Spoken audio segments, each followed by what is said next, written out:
कभी इन्हीं के बाद से मैं इतना और बोर हो जाता हूँ, मुझे लगता है कि इतना बड़ा परिवार को संभालने के लिए तो ताकत की जरूरत होगी।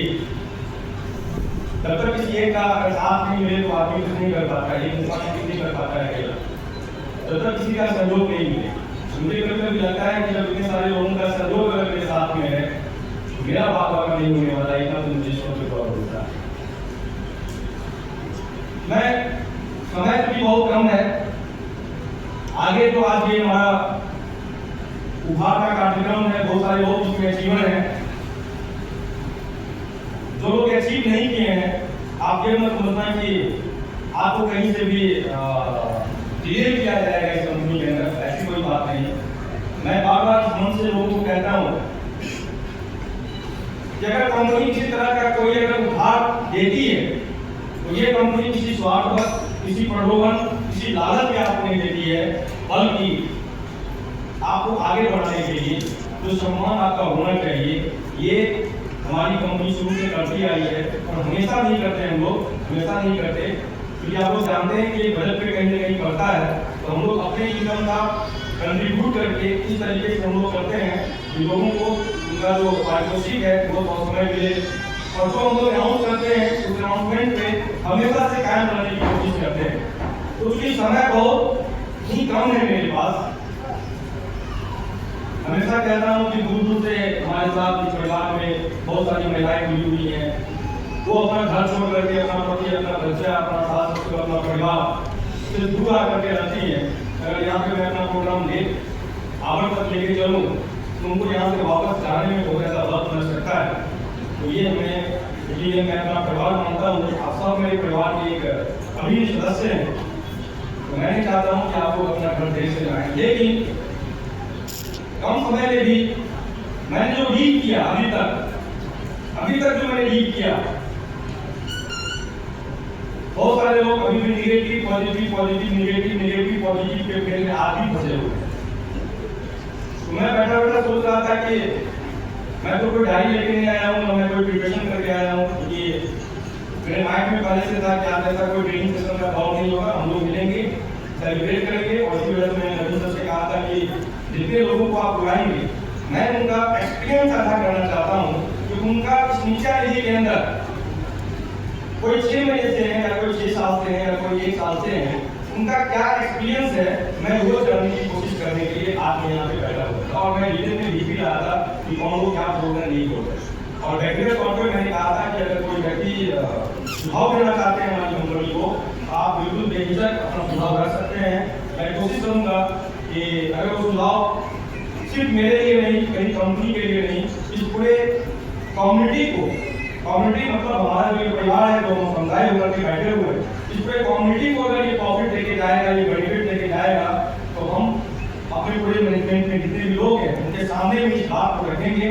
और फिर जो सर्वसम्मति से फैसला होगा मैं उसको ओके करूँगा। तो सुझाव बहुत कम आया, कोई बात नहीं, इस नए फाइनेंशियल में कुछ तो होगा। हमारे क्लास में पिछली बार जब मैं सेकंड टाइम ट्रेनिंग मीटिंग कर रहा था तो उन्होंने कुछ बात रखा था, एक बात को मैंने पॉइंट नोट किया हुआ है, और मैं आज मन से आपको कहने जा रहा हूँ, आप सभी लोगों को कहने जा रहा हूँ कि जब तक ये वितरण समारोह नहीं होता तब तक मैं न्यायापन कुछ कर नहीं पाता। 1 जून से जो भी न्यायापन आएगा आप सभी लोगों को बता दिया जाएगा। कुछ पॉइंट पे हमने कुछ बदलाव किया है, कुछ पॉइंट पे काम करने के तौर तरीके में बदलाव किया है, वो बहुत जरूरी था। क्योंकि अगर सोच हम लोगों की बहुत अच्छी है तो आगे, जैसा कि आलोचक ने कहा कि 5 साल का मैच्योरिटी देते थे, बहुत सारी कंपनी चली गई है।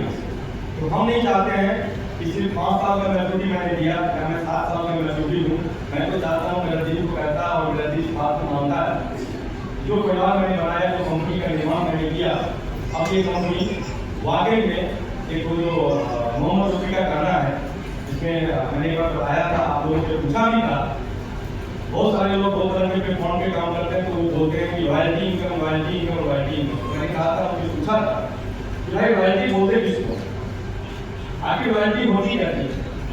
तो किसी ने कुछ कहा, किसी ने कुछ कहा, किसी ने कुछ कहा, लेकिन रॉयल्टी की एग्जैक्ट जो डिफिनीशन होती है वो मैं इसको ऐसे समझाता हूँ हर मीटिंग में, बाकी से दिखता नहीं क्या जो ट्रेनिंग प्रोग्राम करता हूँ उसमें, जब कभी किसी भी कंपनी किसी भी कंपनी के लिए मैंने ट्रेनिंग किया तो मैंने रॉयल्टी को अपने तरीके से डिफाइन किया।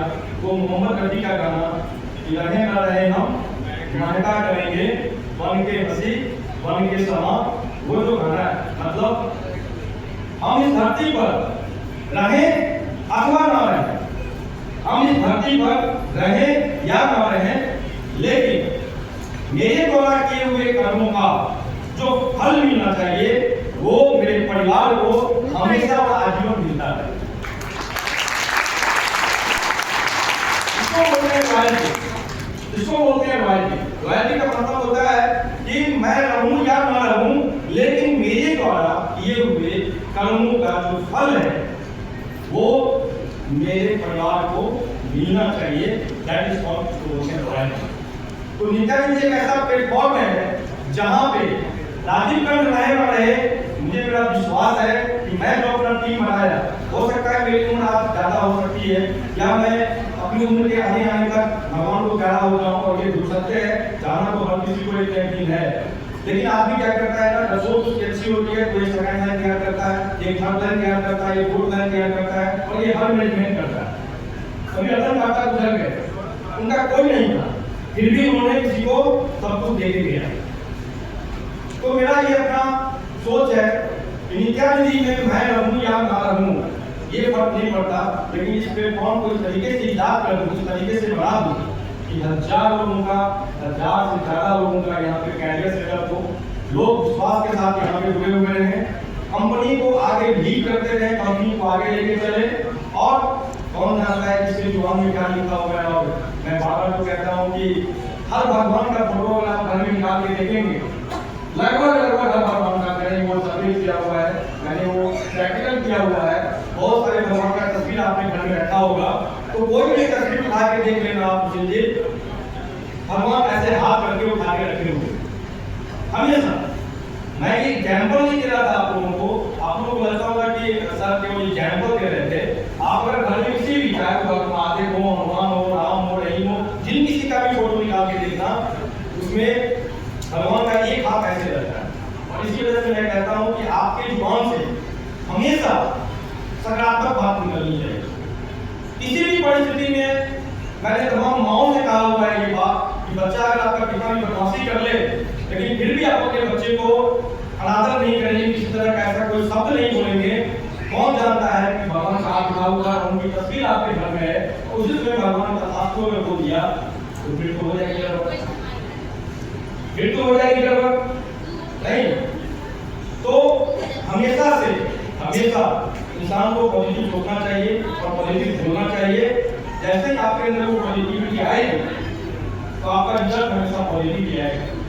ये अलग सी बात है कि गुस्से में आके, आक्रोश में आके, क्रोध में आके इंसान एक दूसरे को बहुत कुछ बोल देता है, लेकिन बाद में दूसरे खुद पैसिव होता है। जो पढ़े लिखे लोग होते हैं उनको खुद पैसिव होता है कि गुस्से में आके, क्रोध में आके मैंने ये क्या बोल दिया। तो कोशिश करनी चाहिए, गलत शब्दों का उच्चारण नहीं करना चाहिए हम लोगों को। मैं नेताजी जी में हमेशा से सदैव लोगों को सिखाते आया हूँ और आज एक बात मैं आप लोगों को बोल रहा हूँ। अभी मैंने पॉजिटिविटी की बात की अभी, मैं वहाँ बैठा था तो मैं सोच रहा था कि मैं आप लोगों को ऐसा इतना कम समय में ऐसा क्या दे के जाऊँ जो कम से कम कुछ भी तो काम आए।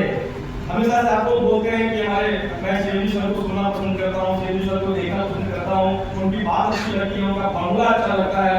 तो ऐसा सुन सुन के ये अच्छा लगता है मुझे, ये इसलिए मुझे अच्छा लगता है मुझे, क्योंकि मैं आज नीचे नहीं आ रहा हूँ, मैं थोड़ा फिजिकल कंट्री करके आपको भी कर रहा हूँ, उसी वजह से मैं माइक पकड़ के नीचे नहीं आ रहा हूँ। मुझे आपको बुरा मत होना चाहिए, मेरी आदत है थोड़ा सा घूम के डाल के बात करने की, लेकिन थोड़ा सा मैं अपने आप को बेटर फील नहीं कर रहा हूँ, उसी वजह से मैं यही सिखाओ में बात कर रहा हूँ। तो मैं वहाँ बैठे बैठे सोच रहा था कि आखिर क्या ऐसा कुछ दे के जाऊँ आप लोगों को जो आप लोगों के जीवन में काम आए। तो मैंने ये बात सोचा कि ये सारे लोग पॉजिटिव की बात कर रहे हैं, उसी के मैंने कुछ बोला। हम लोग बोलते हैं कि हमेशा पॉजिटिव बोलना चाहिए, पॉजिटिव सोचना चाहिए। इसको मैंने अभी डिफाइन किया कि एक होता है जी पॉजिटिव थिंकर, मतलब पॉजिटिव सोचने वाला, इसको बोलते हैं पॉजिटिव थिंकर। मैंने क्या किया, आपने भी पॉजिटिव सोचना शुरू कर दिया, आपने भी पॉजिटिव सोचना शुरू कर दिया। लास्ट यहाँ पे लोगों ने कहा कि कंपनी ऐसे, कंपनी बाहर करेगी कंपनी ये हो जाएगी, लेकिन कुछ लोग ऐसे होते हैं जो अपने टॉप लीडर्स का इनकम देख करके काम करते हैं, कुछ लोग ऐसे होते हैं जो कंपनी की सर्विसेज देख के काम करते हैं, कुछ लोग ऐसे होते हैं जो कंपनी के लोगों को देख के काम करते हैं। कोई ना कोई एक ऐसा प्लस पॉइंट होता है जिसको देख करके कोई आदमी उसको पकड़ करके काम करके आगे बढ़ जाएगा।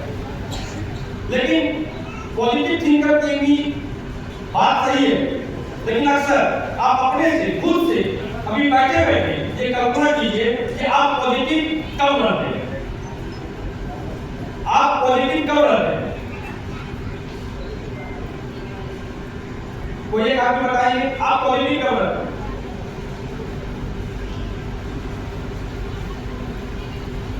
कोई भी मेरा ये मानना है कि आप जी बड़ी बड़ी बोलने में कोई पसंद लगता है, मैं ऐसा नहीं लूंगा क्योंकि गुरु जी जो होते हैं वो बोलते हैं